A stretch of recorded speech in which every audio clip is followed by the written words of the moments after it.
আলুর রকমারি রেসিপি আমরা প্রায়শই করে থাকি। আজ কানপুরের একটি বহুল চর্চিত কানপুরি আলুর চাট আজকে খুব কম সময়ে আপনাদের সামনে আমি তুলে ধরব। ভিডিওটি স্কিপ না করে সম্পূর্ণ দেখার অনুরোধ রইল। আশা করি সবার ভালো লাগবে।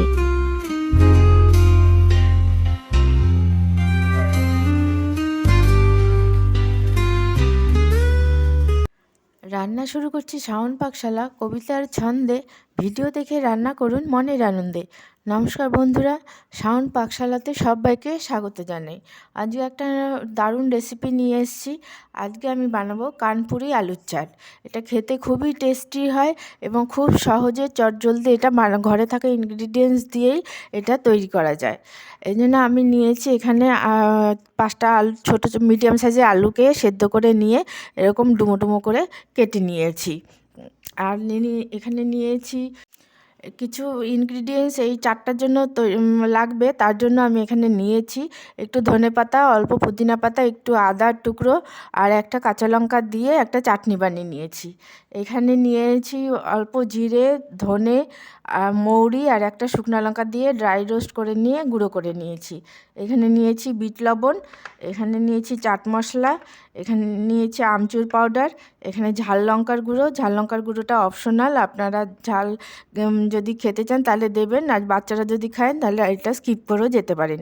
এখানে নিয়েছি চিলি ফ্লেক্স আর নিয়েছি এক টুকরো গন্ধরাজ লেবু। আপনাদের কাছে যদি গন্ধরাজ লেবু না থাকে পাতি লেবু দিয়েও এটা হয়ে যাবে। এখন আমি চাটটা তৈরি করে নেব। প্রথমে দিয়ে দেব গুঁড়ো মশলা, দিচ্ছি বিট লবণ পরিমাণ মতো।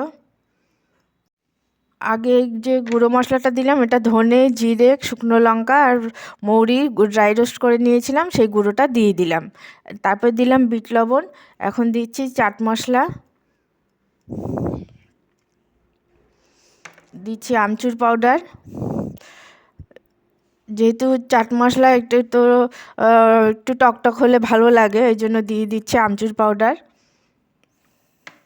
এখানে দিচ্ছি ঝাল লঙ্কার গুঁড়ো,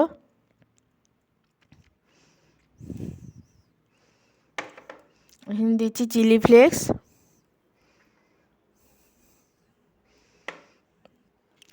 এখানে দিয়ে দিচ্ছি লেবুর রস,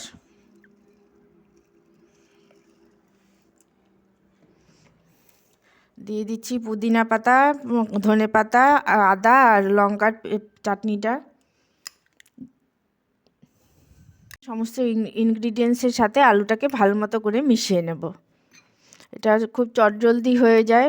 শীতের বিকেলে একটু চটপটা কিছু খেতে ইচ্ছে করলে আপনারা এটা অনায়াসে বানিয়ে নিতে পারেন। আলুটা ইনগ্রিডিয়েন্টসের সাথে সমস্ত কিছুর সাথে মাখা হয়ে গেছে, একদম রেডি। চাটটা সার্ভ করার জন্য একদম রেডি। এটা দেখলেনই তো কত চটজলদি ঘরে থাকা ইনগ্রিডিয়েন্টস দিয়ে হয়ে গেল।